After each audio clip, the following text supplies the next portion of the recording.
So this is a Gen X story that I have been putting together, and it's been almost 7 months since my last episode. So I got us up to the 1970s, and I talked a little bit about Rush. That's what this part is all about. My experience of the rock band from Canada, Rush, and I'm doing these stories to help any descendants I might have know about me. I wish this technology was available for my father when he was younger, and my grandfather and my great grandfather. I'd love to hear those stories, but alas, I'll never know those stories now, especially about my great grandparents when they came over from Europe to live in the United States. So here we go. Gen X story part 5 is about Rush. As I mentioned in the last episode, 1977, I was introduced to Rush, and a friend of mine had me listen to 2112, and that changed everything. As for a lot of people, that's the way it is for a lot of people. 2112 by Rush is their first experience of Rush, at least in the 70s and early 80s. And I was blown away, loved it, and I wanted to get as much as possible. I got the Archives album, which is the first three albums, Rush, Fly By Night, and Caress of Steel. And then you have 2112, and then A Farewell to Kings. And around that same time, 1977, 1978, I got my first computer, and my buddy and my best friend Mike and I, we would play computer games along with all the other things we were doing with new PCs. We were learning how to program and stuff like that. But one of the games we loved to play was Wizardry, Proving Grounds and the Mad Overlord. And while we were playing, especially when I was playing, I would listen to Farewell to King, Xanadu, and Closer to the Heart, and the title track, all of that. So that's when I hear that album now, I hear that.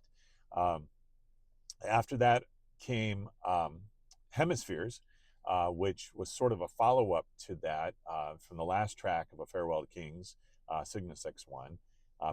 Hemispheres begins with what happens next after the guy goes through the black hole.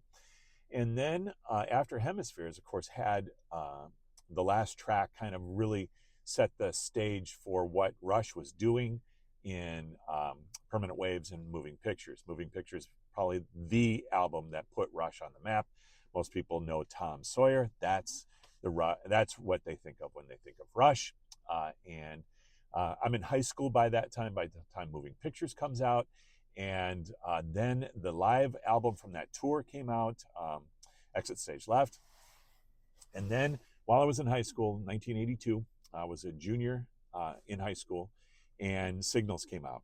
And that the song Subdivisions, and that really kind of it just felt like Neil was writing about me.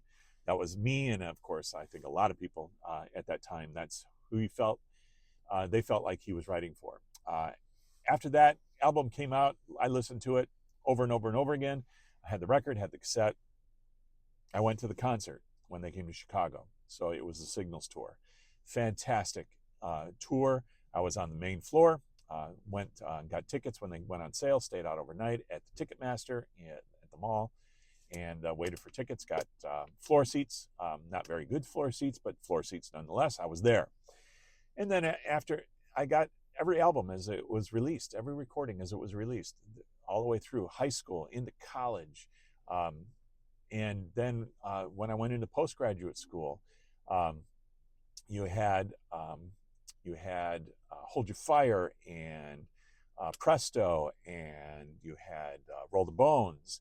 And then while I was on my internship, that's when Counterparts came out. And that was actually a shift as well. Rush went through several shifts of sound, style of music, all in the progressive rock genre.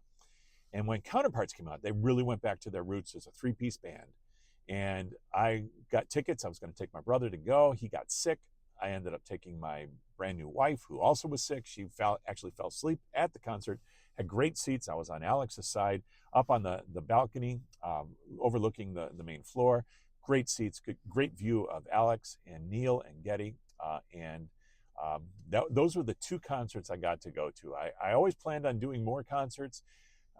And by the time I got back to their last album, um, Clockwork Angels. I was planning on going on that tour to go see them as well, and then life happened, and I never did, and then they retired.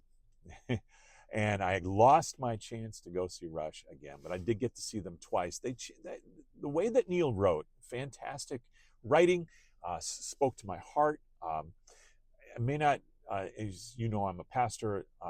Oh, maybe you don't, but yeah, I'm a pastor, a Christian pastor, and we didn't agree philosophically or religiously, but what he wrote I could relate to. I think because he could relate to the human experience, and so.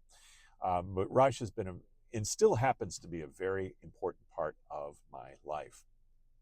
I heard her now. This is 2026. Neil is of course gone 6 years.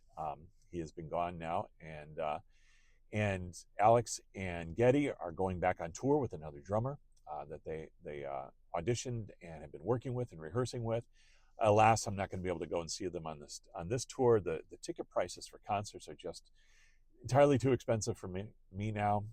I've got life happens, and I've got responsibilities financially, but I'll be cheering them on. I'm hoping that they're going to have a really good time. I'm looking forward to hearing the live album that comes out of that. I'm sure it will, and the videos that come out of that. But Rush, that's for most Gen Xers. They at least know about Rush, but it also probably made a big impact in their lives.